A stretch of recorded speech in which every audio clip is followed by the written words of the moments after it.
pretty when they laugh so hard they show all their teeth. Ray, my best friend in Brooklyn, was the same, except different. Zoe and the T's are what's known as totally popular, as opposed to me and my friends who are more like lower medium popular.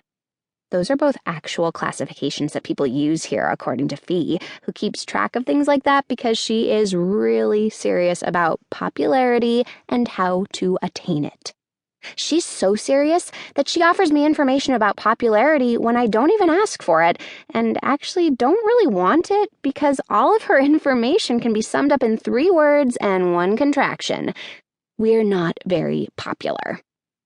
Which is kind of a depressing thought, even if you don't care about that sort of thing, which I don't. Not really.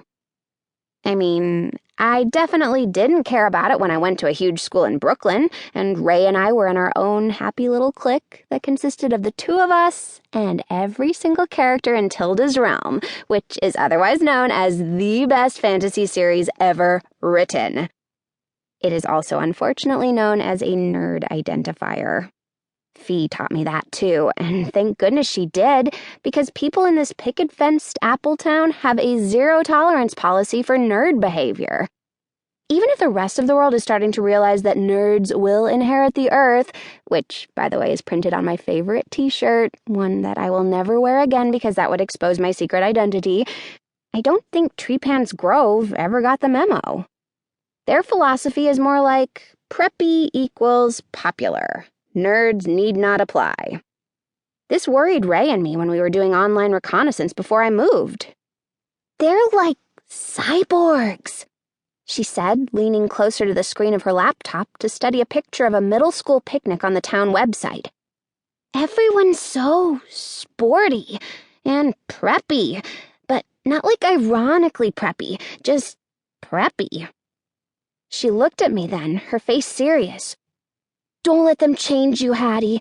Don't let them turn you into a cyborg. I assured her there was no way that would ever happen. Then I moved here. I wouldn't say I'm like 100% cyborg at this point, but there are definitely some Hattie parts that have been replaced. It's the reason I don't text Ray goofy pictures of myself anymore. I'm kind of afraid of what she'll say when she sees that I actually have kind of changed. Tess and Tegan just, like...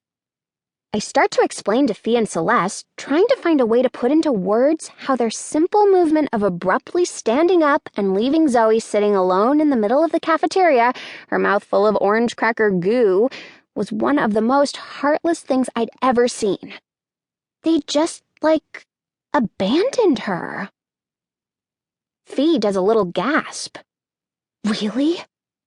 She cranes her neck to see Zoe stuffing her uneaten cheese crackers back into her lunch bag. They just left her there? They didn't, like, say anything or anything? She's like a polar bear adrift on a teeny tiny chunk of ice, Piper says in disbelief.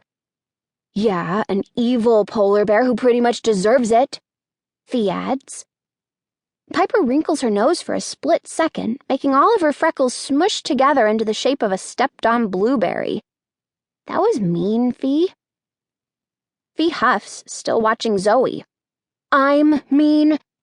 Zoe Dutchman-Zervos made you cry every day of 2nd grade, and I'm mean. Your mom still calls the school every summer to make sure you guys aren't in the same homeroom. Fee! Celeste scolds. Stop staring. I'm not staring, Fee says quickly, wrenching her gaze away from Zoe and dropping her excited look in favor of her usual studied, bored one. She gets her sandwich out of her bag and then glances back over to see which table Tegan and Tess have moved to. They're sitting with Jonah and Rico and a couple of other boys from the soccer team. Fee says sitting with boys at lunch is a new development this year at Treepan's Grove Middle School, one that's only spread down as far as the medium popular kids. Piper and I agree this is a good thing, because who wants to see boys eat? I know Zoe's mean, Piper says quietly, especially with that new silent, evil glare thing she's doing this year, where she just, like, stares at you, letting you imagine the worst possible things about yourself.